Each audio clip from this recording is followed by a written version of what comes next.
त्वं हीनः पिता वसो त्वं माता शतक्रतो बभूविथ अधातिषुं नमिमहे। ओम शांति शांति शांति। सभी दर्शकों का हमारा हार्दिक अभिवादन, नमस्ते। आर्य सभा मॉरिशस की तरफ से अमृत बानी कार्यक्रम में आपका हार्दिक स्वागत है। प्रिय परिवारगण, परमात्मा ने बहुत सारे नियम मनुष्य के लिए बनाए हैं इस उद्देश्य से कि मनुष्य का जीवन सफल हो। सफल होने का मतलब क्या होता है? जिन जिन बातों की चर्चा हमारे वेद शास्त्रों में है, परमात्मा ने निर्धारित किए हैं मनुष्य के लिए, उन सब को हम पूरा कर सकें। इसके बाद आत्मा को मुक्ति तक भी हम पहुंचा सकें। लेकिन ये रास्ता उतना सहज नहीं, इसमें अनेक बातें आ जाती हैं जिनके बारे में हमें जानना बहुत आवश्यक है।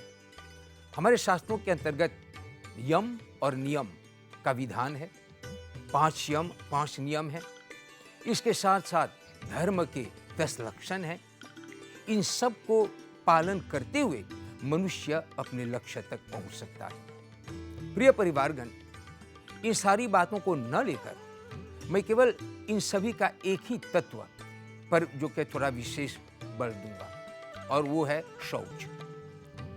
5 यम और 5 नियम। 5 नियम में जो पहले स्थान पर आता है वो शौच ही है। इसी प्रकार मनु ऋषि ने भी धर्म के 10 लक्षणों में शौच को भी जोड़ दिया है। इस प्रकार शौच को हमारे जीवन का एक बहुत ही महत्वपूर्ण स्थान जो कि दिया गया है मानव जीवन को उत्तम बनाने का। वास्तव में ये शौच है क्या? शौच का मतलब इसका एक पर्यायवाची है शुद्धि, सफाई, प्यूरिफिकेशन। किस चीज को साफ करना, किस चीज को पवित्र करना?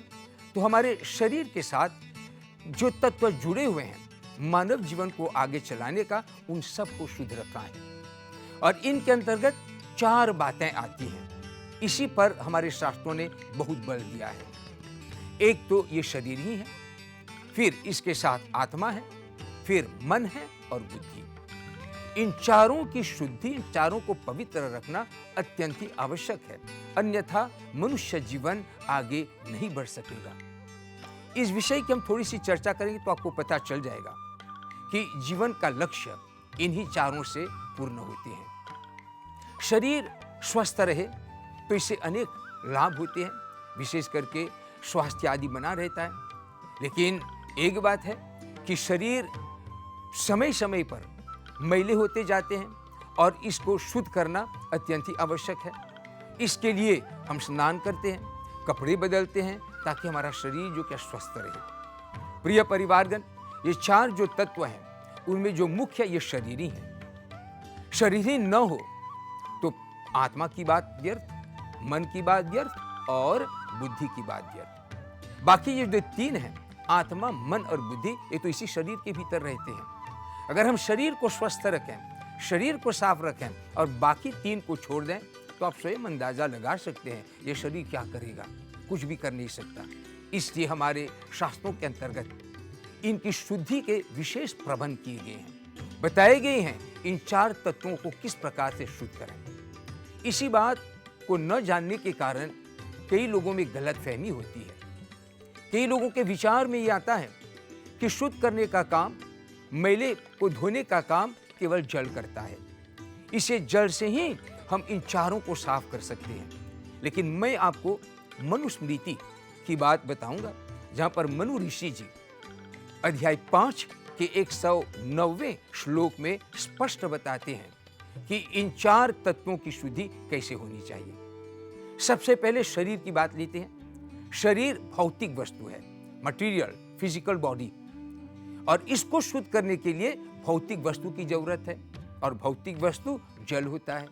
तो उन्होंने संकेत किया, मनु ऋषि जी ने, कि शरीर की शुद्धि केवल जल से हो सकता है। और इस प्रकार शुद्धि जल से केवल बाहरी शरीर को हम धो सकते हैं। हाथ मैला हो तो हम जाके धो लेंगे, पैर मैले हो तो धो लेते हैं, जल साबुन का प्रयोग कर लेते हैं। लेकिन जो तत्व भीतर हैं, क्योंकि केवल शरीर आप तो दिखाई देता है, बाकी जो 3 तत्व हैं, मन, बुद्धि और आत्मा, वो तो दिखने वाली चीज नहीं है। भौतिक वस्तु नहीं है, they are not physical objects, फिर आप उनको जल से कैसे धो सकेंगे? यही बात जो कि जानना बहुत जरूरी है। गलतफहमी में हम पड़े रहते हैं और हमारे मन, बुद्धि, आत्मा मैले होते जा रहे हैं और उन मैलों को हम निकाल नहीं पाते हैं। प्रिय परिवारगण, चले हम उन 3 तत्वों को देखें, उनकी शुद्धि के बारे में। सबसे पहले हम लोग लेते हैं आत्मा। आत्मा भी मैली हो जाती है, खराब कर्म करने से दूषित हो जाती है। उसकी शुद्धि कैसे की जाए, इसके लिए मनु ऋषि ने 2 विषय बताए, 2 तत्व बताए हैं, 2 ऐसी वस्तुएं बताई हैं जिनके द्वारा आत्मा को आप शुद्ध कर सकते हैं। एक का नाम है, उन्होंने बताया विद्या, और दूसरे का नाम है तप। विद्या का मतलब 2 प्रकार की विद्या की मान्यता हमारे शास्त्रों में दी गई है, पराविद्या और अपराविद्या। पराविद्या, इसको हम ट्रांसलेट कर सकते हैं स्पिरिचुअल नॉलेज, और अपराविद्या एकेडमिक नॉलेज। ये दोनों मिलकर हमारे शरीर को उत्तम बनाते हैं, बुद्धि विचार को उत्तम बनाते हैं। इसलिए हमारी आत्मा इन्हीं के द्वारा पुष्ट होती है। अविद्या को भी हमारे धर्मों में दर्शाया गया कि उससे क्या हानि हो सकती है। इसलिए आत्मा को अगर हृष्ट पुष्ट करना चाहें तो उसमें अविद्या नहीं, विद्या का होना जरूरी है। फिर दूसरा तत्व वो बताते हैं तप। तप का मतलब तपस्या ही नहीं है, जैसे ऋषि मुनि लोग वनों में बैठकर रात दिन बैठ के तपस्या करते हैं, वो नहीं। तप का मतलब होता है कष्टों से संघर्ष करना, बाधाओं को पार करना, हार न मानना, इस प्रकार दृढ़ता पूर्वक जीवन को आगे ले चलना। किसी भी परिस्थिति में इसको तप कहा गया है। क्या सब लोग कर पाते हैं? दुख कष्ट तकलीफ आता है, समस्या आती है, प्रॉब्लम आता है, बस जो कि निराश हो जाते हैं और सब ठप पड़ जाता है। तो ये तप नहीं होता है, आत्मा की शुद्धि नहीं होगी। तो आत्मा की शुद्धि विद्या और तप से जो कि होती है। फिर हम आते हैं वो तीसरा तत्व, मन। मन की शुद्धि के लिए एक ही तत्व बताया गया है और वो है सत्य।